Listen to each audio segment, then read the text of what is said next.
Part 1. Part 1. You will hear a man phoning a woman about an advertisement he has seen in the paper for some furniture. First, you have some time to look at questions 1 to 5.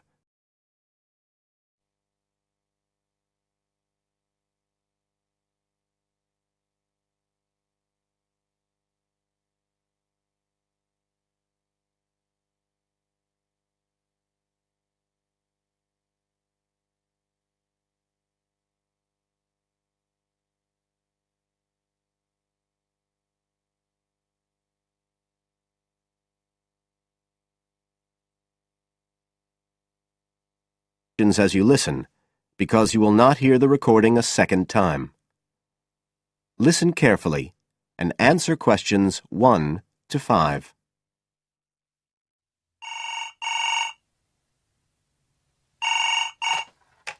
Hello? Oh, hello. I'm ringing about the advertisement in yesterday's newspaper. The one for the bookcases. Can you tell me if they're still available? We've sold one, but we still have 2 available. Right. Can you tell me a bit about them? Sure. What do you want to know? Well, I'm looking for something to fit in my study. So, well, I'm not too worried about the height, but the width's quite important. Can you tell me how wide each of them is? They're both exactly the same size. Let me see, I've got the details written down somewhere. Yes, so they're both 75 centimetres wide and 180 centimetres high. Okay, fine. That should fit in okay. And I don't want anything that looks too severe. Not made of metal, for example. I was really looking for something made of wood. That's all right. They are, both of them. So, are they both the same price as well? No, the first bookcase is quite a bit cheaper. It's just £15. We paid £60 for it just 5 years ago, so it's very good value. It's in perfectly good condition. Well, they're both in very good condition, in fact. But the first one isn't the same quality as the other one. It's a good sturdy bookcase. It used to be in my son's room, but it could do with a fresh coat of paint. Oh, it's painted.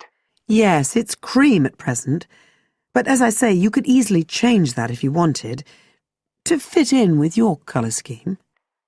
Yes, I'd probably paint it white if I got it. Let's see, what else? How many shelves has it got? 6. 2 of them are fixed, and the other 4 are adjustable, so you can shift them up and down according to the sizes of your books. Right, fine. Well, that certainly sounds like a possibility. Before you hear the rest of the conversation, you have some time to look at questions 6 to 10.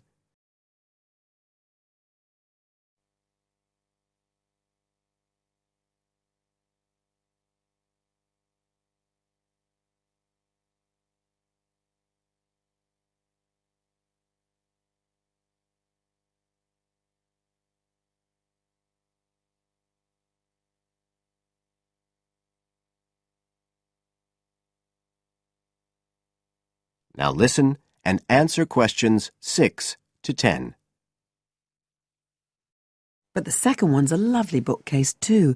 That's not painted, it's just the natural wood colour, dark brown. It was my grandmother's, and I think she bought it sometime in the 1930s, so I'd say it must be getting on for 80 years old, so it's very good quality. They don't make them like that nowadays.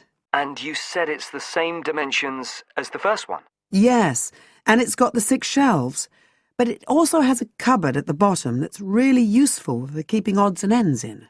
Right. Oh, and I nearly forgot to say, the other thing about it is it's got glass doors, so the books are all kept out of the dust. So it's really good value for the money.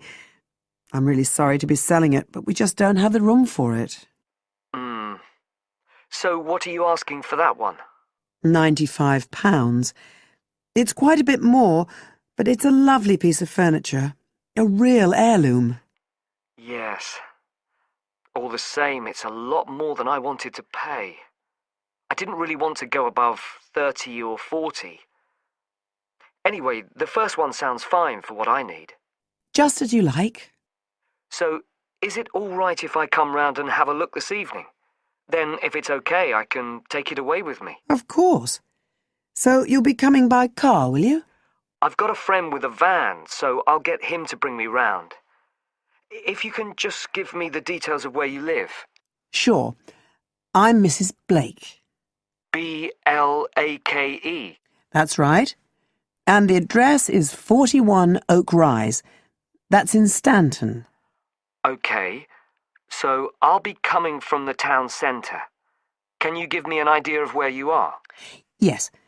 You know the road that goes out towards the university? Yes. Well, you take that road and you go on till you get to a roundabout. Go straight on, then Oak Rise is the first road to the right.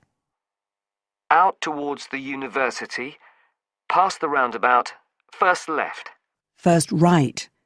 And we're at the end of the road. Got it. So I'll be round at about 7, if that's all right. Oh, and my name's Connor. Connor Field. Fine. I'll see you then, Connor. Goodbye. Goodbye.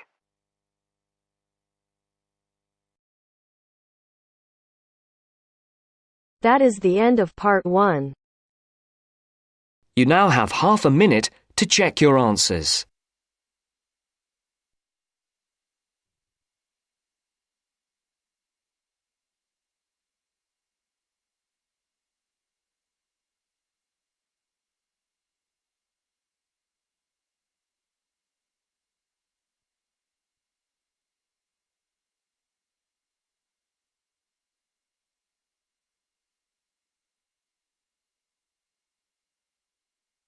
Now turns to part 2.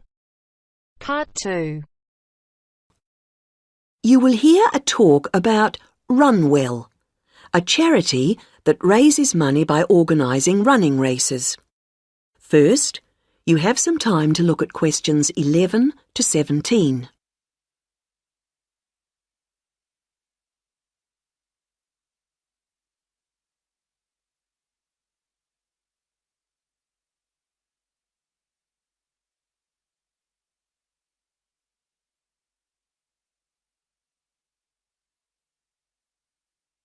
Now listen to the first part of the talk and answer questions 11 to 17. I'm very pleased to have this opportunity to tell you something about the Runwell charity and the work we do.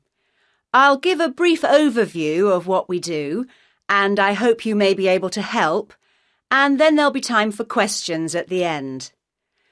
Runwell's founder, Mike Hughes, took up long-distance running in 1987, raising money by doing sponsored half marathons, and in 1992 established the charity as we know it today. By 1997, the runs were being filmed by local TV, and today they appear on national TV every year. All the funds collected by Runwell go to the hospital, with the idea that those fit enough to run use their energy to assist the provision of people who are unwell for whatever reason. Now, if you want to race, and I assume that's why many of you are here, let me explain a couple of the basics. Races are run by teams, so you need to form and register a team. What you wear to run in is up to you, and I know some teams come up with some pretty wacky ideas. We have a standard design for your numbers, which we ask you to reproduce. So you make them up according to that standard. We don't want to spend valuable funds on doing that ourselves. Now, the race is run as a kind of relay, so while you won't actually compete side by side, we do recommend that you train as a group. This helps to optimise performance and build team spirit. It will also give you a fair idea of how much you need to eat and drink over the race distance. This is clearly essential for an effective performance, so please make sure you come along to the race with sufficient food and drink. Again, we don't spend money on providing that, but you do need to keep yourself going for the 20-kilometre course. The course goes through the town, then out through Highfield Park, concluding in the main square, where the applauding spectators will be ready to greet you. There are many different prizes, including oldest runner, youngest runner, team with the most sponsorship, team with the best costume. That one's donated by Zoom Fashions. The Mayor will introduce the Minister for Health, who will hand over each prize to the winners, and then the hospital president will make a short speech. Before you hear the rest of the talk, you have some time to look at questions 18 to 20.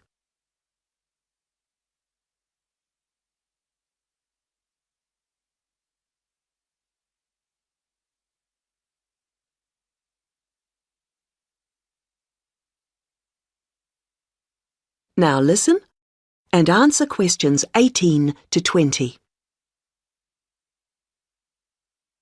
OK, that's the big race. But I know there are many people who don't feel they are up to running a 20-kilometre race, but who would nevertheless like to raise money for Run Well. Over the years, we've had experience of many ways of trying to collect money, some very successful, others less so. Now, of course, 20 kilometres is too far for children to run. But there was a sponsored swimming event at the local school last year, and that did very well. People have also tried to organise food-based events, such as selling homemade cakes and bread and so on at the market. And there was a large picnic arranged in Forbright Gardens, although these events failed to justify the efforts put into them, though I'm sure they were very tasty. These days, so many people are out at work all day that going from house to collect money isn't very effective. But it is possible to raise useful funds by selling small promotional items, such as badges with the Run Well motif on them. We're currently checking to see if postcards, perhaps showing the race's winners each year, might also be a good idea or not. We do appreciate the efforts that have gone into selling second-hand goods, but to be honest, the returns have not been very high on this. One very dedicated group organised a team quiz recently, which went very well, and it would be good to see more such activities.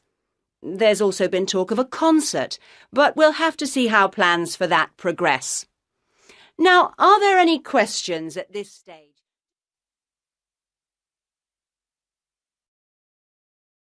That is the end of part 2. You now have half a minute to check your answers.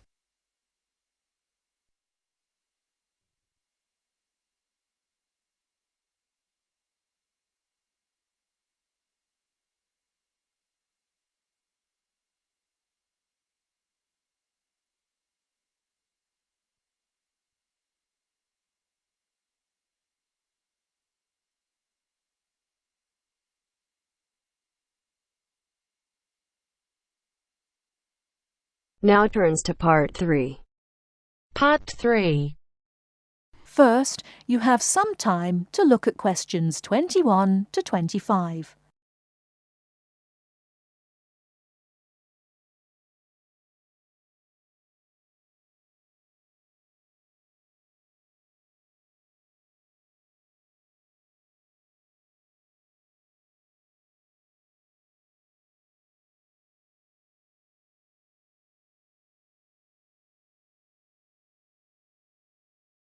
Now listen carefully and answer questions 21 to 25. Welcome to Orientation Week. Today I am here with the captain of our school's women's gymnastics team. Her name is Elizabeth Rain, and she is a fourth-year student. I hope you can all see her as an example of a responsible student and athlete, a role model for everyone. Hi, Elizabeth. Thank you for stopping by our Orientation Week. Thank you for having me. Welcome to our university, everyone. If there are any of you thinking about joining our school's athletic program, I would strongly encourage you to do it.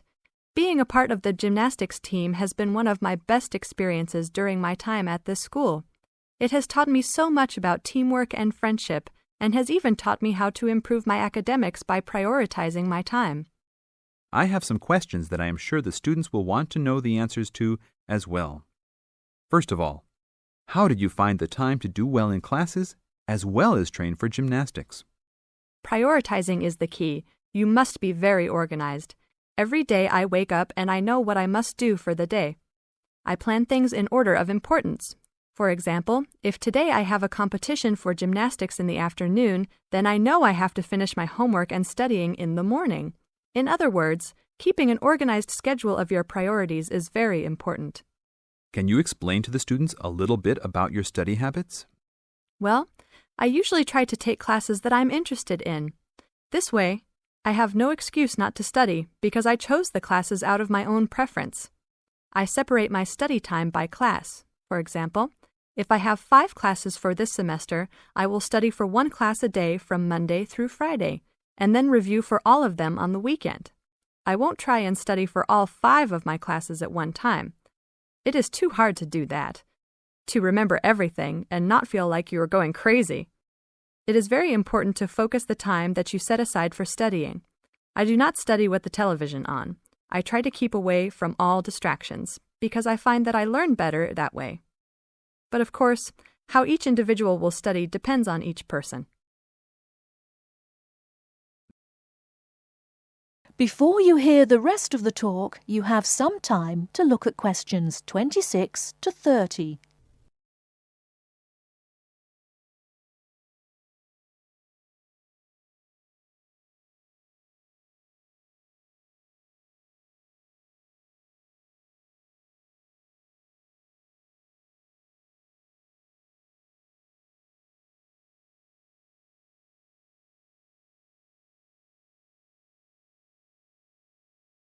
Now listen and answer questions 26 to 30. That sounds like good advice. Let's talk a little bit about your gymnastics career. How long have you been doing this sport for, and what has been the best moment of your college participation? Well, I've been participating in gymnastics since I was a kid. My parents got me involved in the sport. The best moment. I would have to say that there is not one single instance that stands out in my mind as the best moment, but more of a whole experience. My first year in university was definitely one of the best years of my life. I met my best friends that year and really learned to grow up and be independent. Our team went to the national championships that year, and it was an incredible experience, so I would count the whole year as my best experience in college. How about the worst moment? It is true everyone goes through bad experiences. My worst experience would have to be the fall of last year when I broke my wrist. I was unable to participate in sports for the remainder of the year and had to learn how to write with my left hand. I guess when I look back at it, though, even though I wouldn't wish this to happen to anyone, this experience definitely made me stronger as a person. It taught me to look at life with a new perspective and to really value the friends and family that are important and close to me. Thanks for your time, Elizabeth. Do you have anything else you want to tell the new students? Just have a good time. Don't stress out too much, but be responsible for your actions. Work hard and play hard. That's my motto for life. That is the end of part 3. You now have half a minute to check your answers.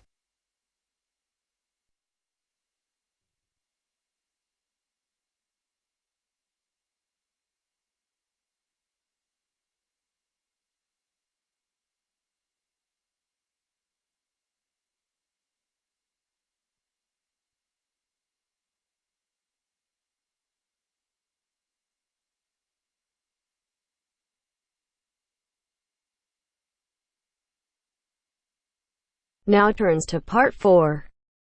Part 4. You will hear an extract from a university lecture on the topic of marketing. First, you have some time to look at questions 31 to 40.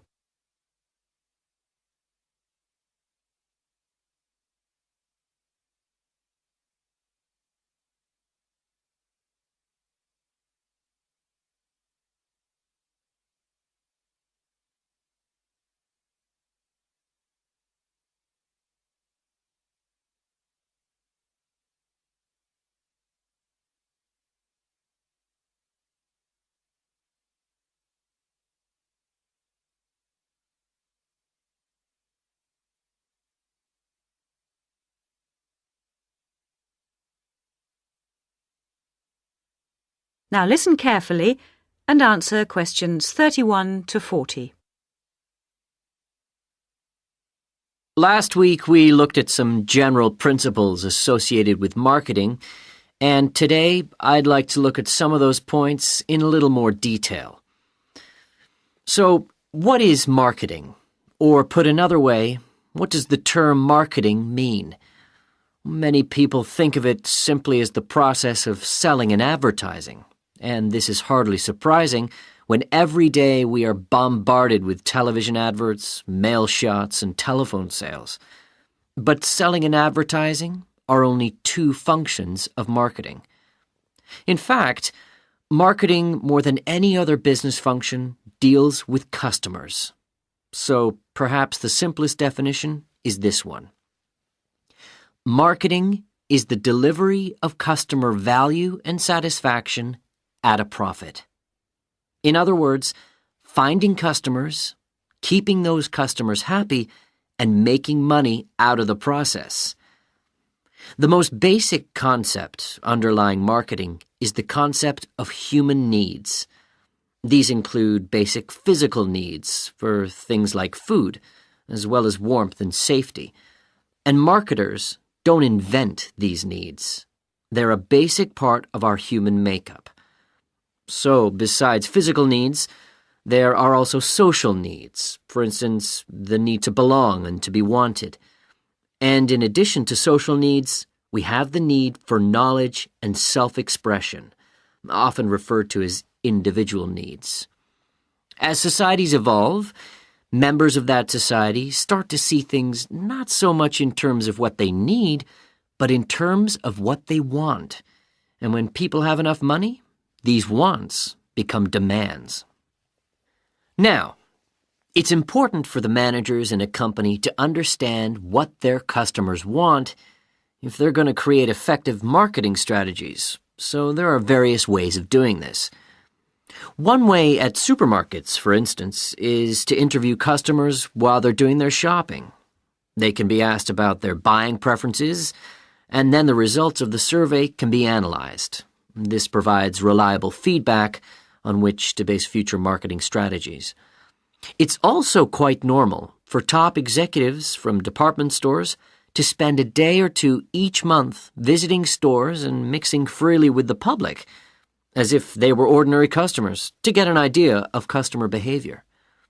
Another way to get information from customers is to give them something. For instance, some fast food outlets give away vouchers in magazines or on the street that entitle customers to get part of their meal for nothing. As well as being a good way of attracting customers into the restaurants to spend their money, it also allows the managers to get a feel for where to advertise and which age groups to target.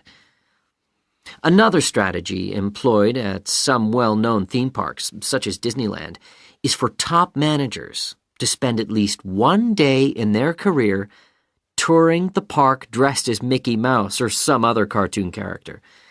This provides them with the perfect opportunity to survey the scene and watch the customers without being noticed. Okay, well, we mentioned customer satisfaction at the beginning of this lecture, and I'd like to return briefly to that as it relates to what we've just been talking about. If the performance of a product falls short of the customer's expectations, the buyer is going to be dissatisfied. In other words, if the product you buy isn't as good as you'd expected, then the chances are you'll be unhappy about it. If, on the other hand, performance matches expectations and the product you buy is as good as you expected, then generally speaking, the buyer is satisfied. But smart companies should aim one step higher. They should aim to delight customers by promising only what they can be sure of delivering and then delivering much more than they promised. So then, if, as sometimes happens, performance is better than expected, the buyer is delighted and is twice as likely to come back to the store. Now, let's move on to look at the role of advertising. That is the end of part 4. You now have half a minute to check your answers.